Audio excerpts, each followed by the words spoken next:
नमस्कार, मेरा नाम है श्रद्धा और आप देख रहे हैं एस्ट्रोलॉजिक्स। तो एस्ट्रोलॉजिक्स में हम बात करेंगे उन सारी चीजों के बारे में जो इस यूनिवर्स में मौजूद हैं।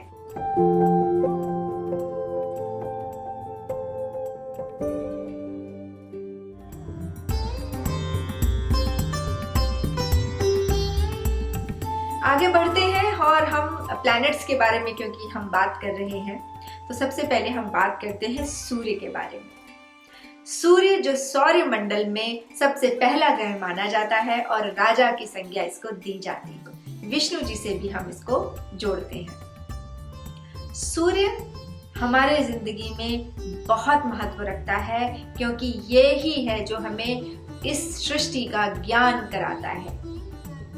तो सूर्य हमारा पिता भी है, मान सम्मान भी है, हमारा दृढ़ विश्वास भी है, हमारी जिंदगी में जो कुछ भी हम निर्णय लेने की क्षमता होती है हमारी, वो भी सूर्य ही है हमारी। तो इस तरीके से सूर्य की और बहुत सारी क्वालिटीज हैं जो हम आगे और विस्तार से जानेंगे।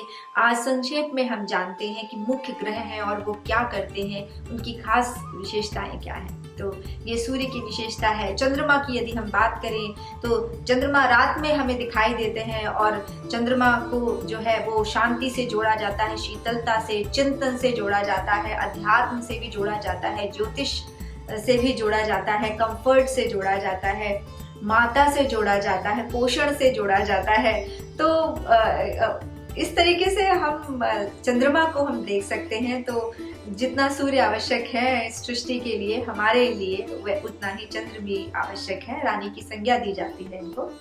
आगे बढ़ते और हम मंगल की बात करते हैं। तो जहाँ राजा रानी है वहाँ सेनापति तो जरूर ही होंगे। तो इस राज दरबार के सेनापति हैं मंगल। तो जो कुछ भी एक्शन ओरिएंटेड काम है या कोई भी चीज जिसमें आपको बल चाहिए, चाहे वो किसी भी तरीके का बल हो, आपको आपके अंदर का बल हो कि हाँ मैंने जो ठान लिया वो मैं करके रहूंगा, तो चेष्टा बल में भी मंगल का बहुत रोल होता है। क्योंकि एक सैनिक होता है, सबसे पहले वो अपने अंदर से युद्ध के लिए तैयार होता है और फिर वो फिजिकली जाकर के फ्रंट पे जाकर अपनी लड़ाई लड़ता है।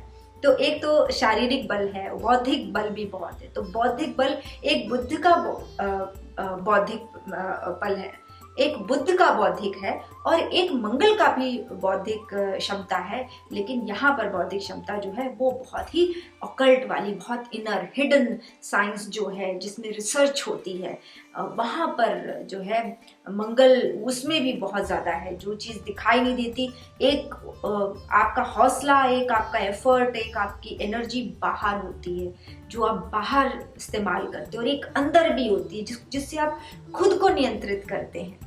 तो अगर अच्छी है तो बहुत अच्छे से नियंत्रित करते हैं और अगर नहीं अच्छी है तो बिल्कुल भी आप खुद को भी डिस्ट्रॉय करते हैं और बाकी और चीज़ों को भी डिस्ट्रॉय करते हैं। तो ये मंगल की विशेषता है।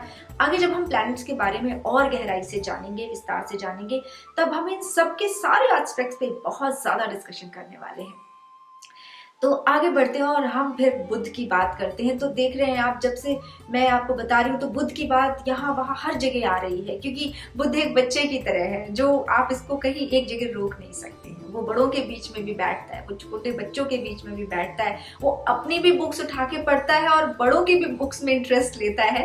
कहने का मतलब है कि जहाँ जिज्ञासा है वहाँ बुद्ध है, जहाँ सीखना है वहाँ बुद्ध है। तो जब आपकी जिज्ञासा होगी और आप सीखेंगे तो आप नॉलेजेबल हो जाएंगे।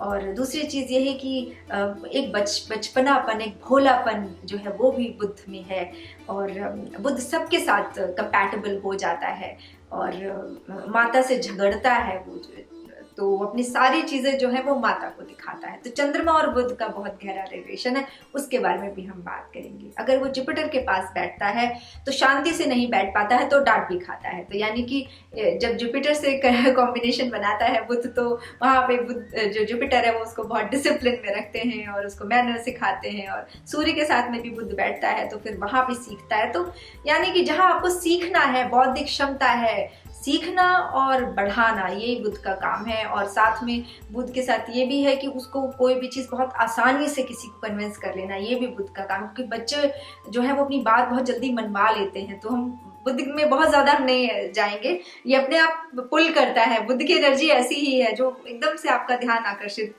करेगा और आपको अपने ही बारे में बात करने देगा। तो मैं बिल्कुल फंसूंगी नहीं बुध के चक्कर में, मैं आगे बढ़ूंगी और मैं बात करूंगी यहाँ पर बृहस्पति के बारे में। तो जैसे ही बृहस्पति का नाम आता है तो आपको एक साधु बाबा जैसा फिगर दिखाई देता है। तो बेसिकली क्या है कि एक ऐसा पर्सन जो कि काफ़ी एज्ड है और उनको बहुत नॉलेज है, उनके पास बहुत सारी बुक्स का उन्होंने पढ़ा है, ज्ञान है उनको, उनके पास यज्ञादि कर्मास का ज्ञान है, जप का ज्ञान है, ऐसा फिगर हमारे सामने बृहस्पति का आता है। लेकिन हम ये भी देखेंगे कि अगर हम बृहस्पति की एनर्जी को देखें तो ये है कि वो एक आध्यात्मिक और एक बौद्धिक क्षमता से भरा हुआ, जो कि बहुत ही विश्वास, अध्यात्म से क्लोजली है, और वो चिंतन है, वो मनन है और अपने लिए कुछ नहीं है और दूसरों के लिए है। तो यहाँ पर जो बृहस्पति वाली चीज आ जाती है वो गुण है जिसे पाने के लिए हम साधु जनों के पास जाते हैं, अपने बड़े बुजुर्गों के पास जाते हैं, क्योंकि बृहस्पति की संज्ञा जो है वो बड़े बुजुर्गों से भी दी जाती है। तो वहां जहां हमें कुछ मिल सकता है, तो यानी जो दे सकता है उससे ही हमें मिल सकता है, तो वो है बृहस्पति, जो ज्ञान के भंडार हैं और विश्वास भी भरपूर है इनके अंदर। आध्यात्मिक क्षमता आपके अंदर कितनी है, आप अपनी बुद्धि का इस्तेमाल कंस्ट्रक्टिव वे में कैसे कर सकते हैं, ये आपका बृहस्पति तय करता है। और भाग्य आपका कितना साथ देगा ये भी हमारा बृहस्पति तय करता है, हमारे लिए वो क्या मायने रखता है हमारी जन्म कुंडली के हिसाब से। अगले एपिसोड में हम कुछ और लेकर आएंगे, तब तक आप देखते रहिए एस्ट्रोलॉजिक्स विद श्रद्धा। नमस्कार।